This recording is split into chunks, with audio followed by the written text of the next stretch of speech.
Oh, geez. Well, this is a creative way for an Altisphere to return. Have it be that we beat each other up. Yes, ladies and gentlemen. They decided to bring back the Altisphere levels from Crash 4, which actually pretty much became a main staple inside the series at this point. Only in this time, we're beating each other up. Best part, hold still for a while, and everyone will do something different. So in this case, I think Crash is throttling Cortex. Let's see if we can get one of the Cortex ones. There we go. Now let's see if we can get another one just to show it off.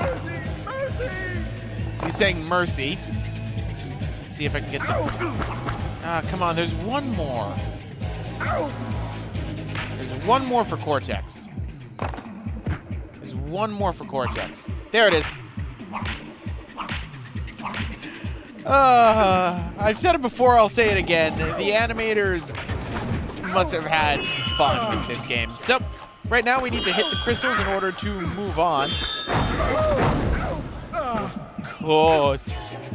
So, now that we are inside a level, I can explain it. You might have noticed Cortex kind of has a different voice. Yes, actually.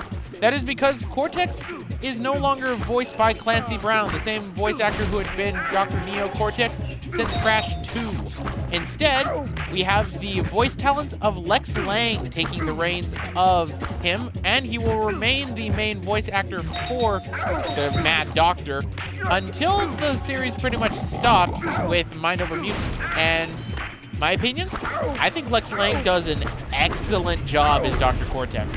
In fact, I kind of prefer Lex Lang as Dr. Cortex as opposed to Clancy Brown. Not saying Clancy Brown is bad in any way, but it's really good. It brings out a more cartoony side of the Doctor, I would say.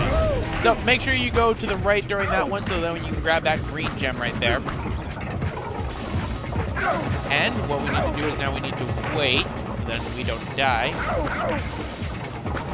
Right, here is our first checkpoint. Luckily, it does not matter if I die or not. You keep the gems that you've collected, even if you... I believe even if you die, you keep the gems that you've collected, but don't quote me on that. I've normally not died, but Houdini boxes. I kind of wanted to show that off, but also I wanted to grab them. There we go.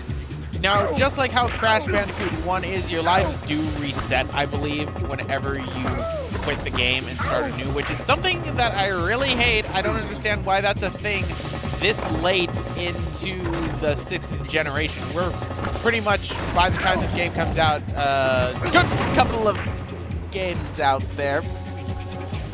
Goodbye. I love that animation. All right, so let's go up.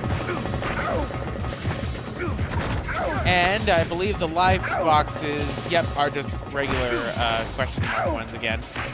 Just like a normal Crash Bandicoot game would do. So, climb up. And we're going to be close to our next gem. But first, we got to hit some crystals. Vibrations cause the rocks to fall. Now watch out, those rocks are solid and they can actually knock you off the edge if you're not careful. So what we're gonna do is we're gonna go over this way and we're gonna go bouncing. Go boingy.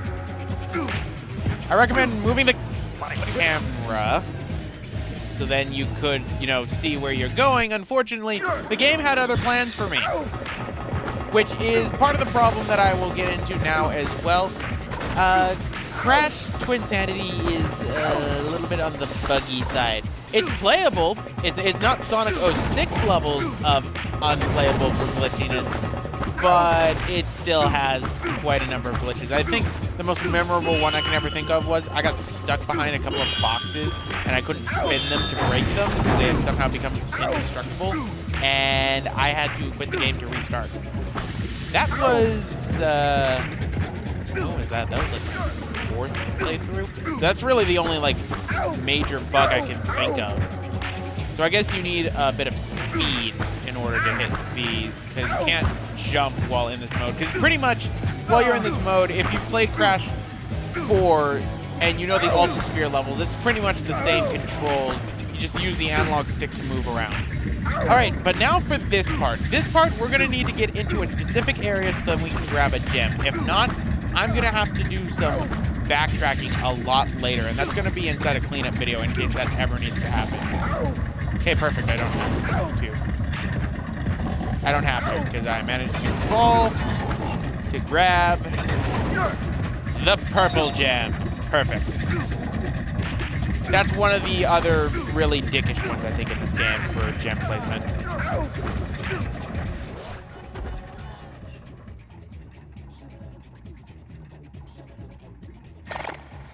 Well, well. A power crystal. Mine. Precious, shiny. Uh-oh.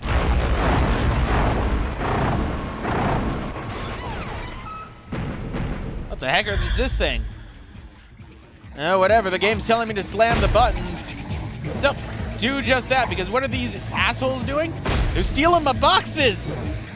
They're stealing my boxes! Die. Alright, now let us... Boom! And there we go. That kills all of them.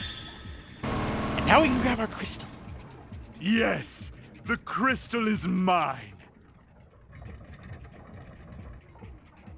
Shiny. Ah! Keep back, you weak-minded fool. Avert your gaze or you'll go crystal crazy. I think you're already long gone, Cortex. But yes, now we have the main movement of the game whenever we have Cortex and Crash together. The fact that Cortex is really just wanting this crystal so bad is hilarious. But now we have a new repertoire of moves. So if you end up hitting the circle button, we will use Cortex's flathead as a goddamn hammer. Surprisingly, this does not kill him. At the same time, we can spin, and our spin actually has a longer reach now. You can spin in the air, or you can throw him by jumping and hit the circle button. He will point around menacingly if there are no enemies, otherwise he'll shoot. You can spin back into him, just grab him back. Pretty much that is how Cortex is. Pretty helpful. Now, one thing to actually point out as well inside this area, for some odd reason, inside this area in particular, some of the boxes don't actually work sometimes. It glitches out to when they do work and when they don't. And you might have noticed that cutscene sort of glitched too, because what was supposed to be seen was we were supposed to see Cortex and Crash being thrown together.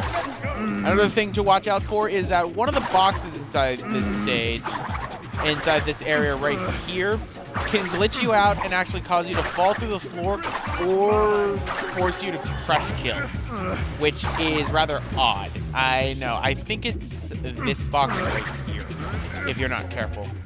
So, let's go right here and use Cortex to spin the red crank.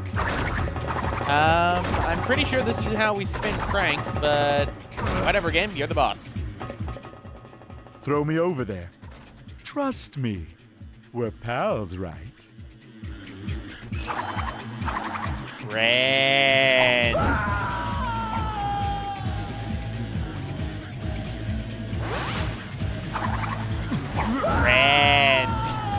So yes, we can throw Cortex at switches, but I should also point out, if Cortex ends up dying, you will technically lose a life too, even if, you know, Crash is still fine.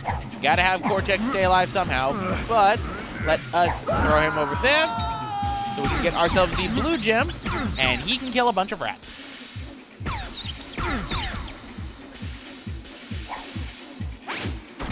Alright, there we go. That takes care of that. Why don't we have him kill those rats right over there, too? Or I just kill him. That totally works, too. I mean, this is revenge. Each pit is for each game that he put me through hell. So that one right there is for Warped. One more, and we can get him for, you know, Crash 4, maybe Crash Team Racing, seeing as how it was Cortex Team Racing for me. I love how he's doing all these fancy posing moves, thinking that he's cool. But there we go. That takes care of that. So let's finish up this level, shall we, ladies and gentlemen? Right, going up. Pretty much you have to just time this just right. This will go down over time, so keep that in mind. But if we go over this way, we can go back to our little Ultisphere section. Yay! There are a lot of lives that are around on the corners too, so make sure you grab them if you want them. Oh, ooh, that was close. I don't want to see a bunch of Cortex bits everywhere. Right? Can I point out also just the music for this stage? It's just so hilariously great. That's the cutscene that was originally supposed to play beforehand, but didn't. So, use Cortex to smash objects through your path? Sure. Wow, I mean, wow, Cortex's head has the same power of Super Belly Flop. So, Crystal, Crystal, Crystal. There we go. That takes care of that. So let's wait for Cortex to come back. All right. And let's move on, shall we? The only downside with having Cortex tied to you like this is, unfortunately, you no longer can double jump. So your jump is, in fact, gimped. But right here, we've got to go fast. Because that drill's back, and it means business. And what we're going to have to do is get ourselves killed. Okay, I have no idea what ended up happening. I think Cortex and I got separated somehow, and he got forced into a crush kill, so that's a rather odd one. I think I'm going to put a glitch count for deaths inside this one, because that wasn't really my fault. Now, what we're going to need to do is we're going to need to hit the rocks in order to slow this thing down, because otherwise we're going to be unable to get one of the gems, or we could just fall into the drill. That works too. See, that one was a death by me. The one with Cortex was a glitch. This is going to be interesting, because normally I won't suicide in this game, so I guess the suicide count's replaced with the glitch count. This is going to be fun. Oh, great. I'm not going to be able to get the gem now. Or I'm just going to die. So why don't I just cut until I do this correctly, because I seem to be having problems with this. So, cutting. Watch as I do this on my first try. After I say that. That seems to be the case whenever I do, which is why I'm going to keep talking, because something's telling me I have a feeling on this one. I have a good feeling. I have a feeling. Feels so fine. Okay, so yes, it is true. If you get separated by Cortex too much, it just instantly kills you for that. That's... I guess that makes sense, because otherwise, you know, pretty much you'd be unable to hit these cranks. So, I guess good programming in that case, but, I mean, it shouldn't be that I get stuck like that. Alright, so get them again. Alright, and there's a gem for us. So grab the red gem, and that is the last gem, and we are done with the stage, ladies and gentlemen. So, break crates, break crates. And away goes Cortex. So, let's get the heck out of this cave system. Nitro crates. Gotta hate them. Alright, that deals with that. Now, hit this plunger. Boom. Luckily, we can now use our double jump again. So, boom, boom. Only thing I don't like right here is I can't see my shadow too well. But, out of the cave we are, back on Insanity Island. But what's this? Ooh,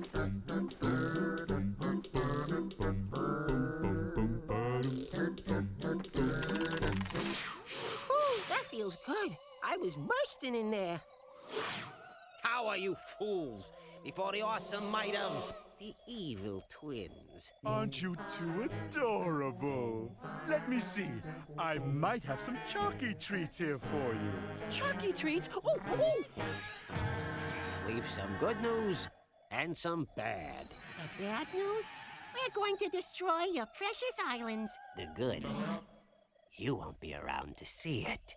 How tiresome. Oh, you want to play mind games? Okay, tough guy. Let's play mind games. This is the part where you run away screaming.